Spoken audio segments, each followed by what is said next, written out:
Dallas ran a variation of a double drag series. Now, this first variation was out of horns. They did a one elbow entry to Kyrie that flowed into a double drag screen. So let's break down this first variation right here.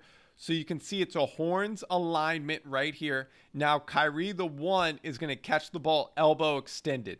Now Luka is now going to set the first screen in the double drag action right here. Kyrie's going to come off the second screen from Derek Lively.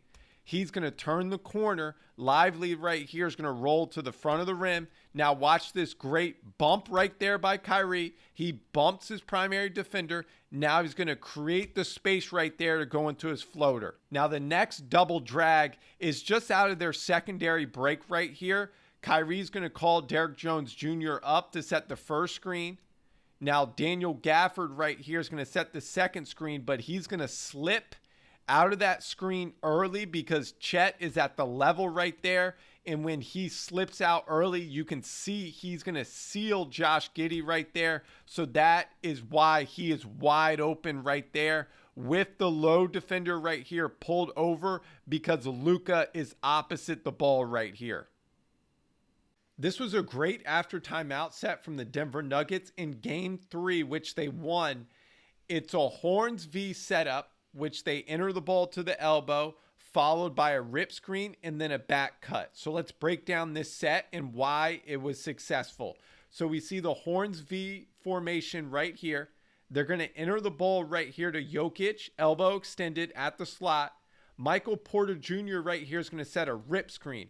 So on this back screen right here, Minnesota is going to switch. So you can see Anthony Edwards is switching right here. Now on that switch, watch how Porter right here is going to seal. So he's going to seal the defender right there that's switching to his top side. He's immediately going to back cut right here because Anthony Edwards is switching right here.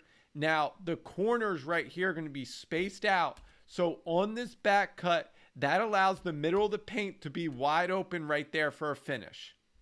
This was an excellent after timeout set from OKC in game 1 of the second round against the Dallas Mavericks.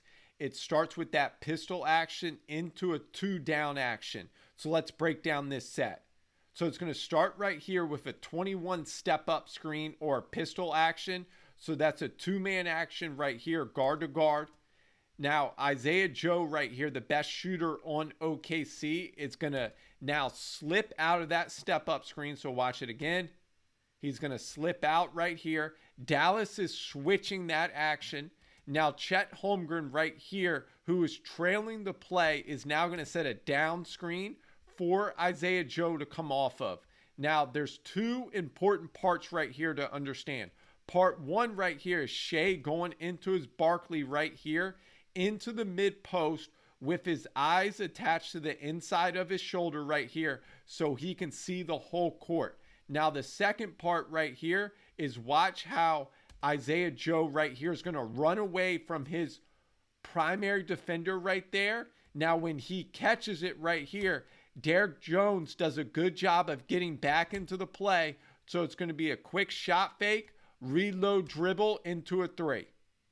This was a great after timeout set from Boston in their second round series against the Cavs, which they won. It was a 4 shuffle punch, which is getting the ball to Jason Tatum so he can isolate from the mid post.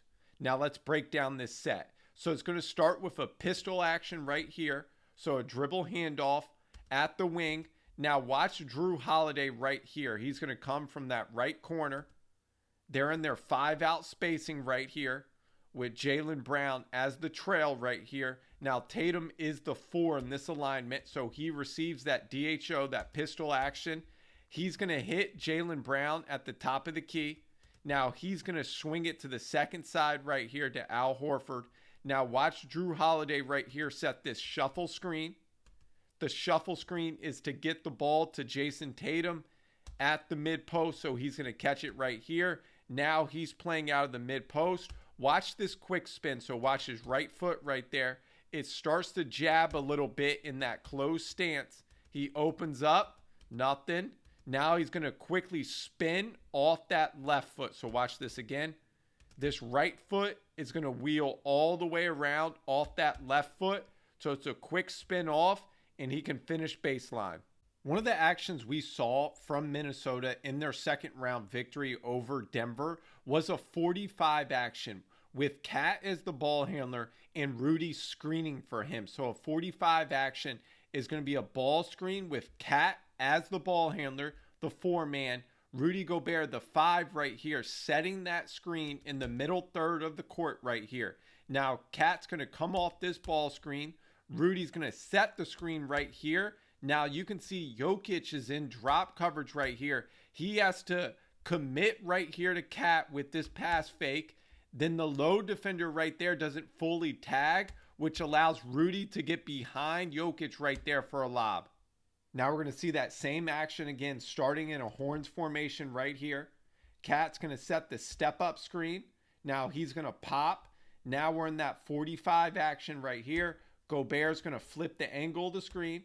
Now Jokic is at the level right here, so Gobert is going to short roll to space right here, catch it at the nail. Now he can finish versus the low defender right here with a slide-by finish to the middle of the rim. This was a great after timeout set from the Cleveland Cavaliers that flows into a shake action. So we're going to break down what a shake action is and why it's used so much in the NBA and why it was successful in this particular example. So right here is going to start with a stack out entry to the wing. Now this is where we talk about a shake action. So a shake action is a wing ball screen right here.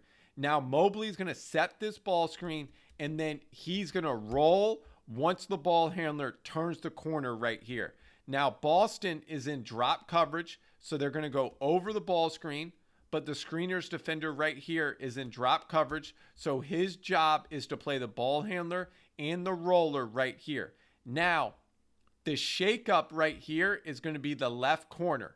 So this offensive player right here is going to shake up, which puts a decision right here for Tatum, whether he's going to tag Mobley on the roll or if he's going to stay with the shooter. So he stays with the shooter because you can see he doesn't tag Mobley on the roll. Now LeVert right here, the ball handler, does a great job of drawing two with the pump fake, and he makes a great pass around for a finish from Mobley. One of the actions that I love from Denver, and I think we'll see more of it in Game 7, is their 51 or 52 action.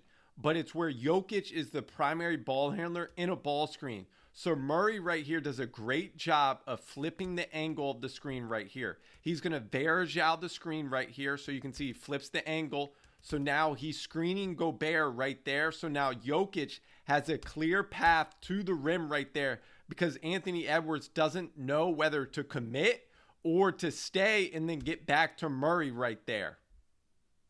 Now here's another example right here. It's going to be with Reggie Jackson setting the step-up screen right here. Now there's two on the ball right here, and Jokic is the best passer in the NBA, so this is a simple read for him to hit the short roll, and right off this roll, it's going to be a little touch floater over the low defender. Here's another example right here. Now KCP is going to set the step-up screen, so it's a 52 action. Now, Jokic sees two on the ball right here because you can see even with the screener's defender, he's in drop right here. Cat's going over top the screen. KCP is going to pop right there to space, and he's wide open for a three.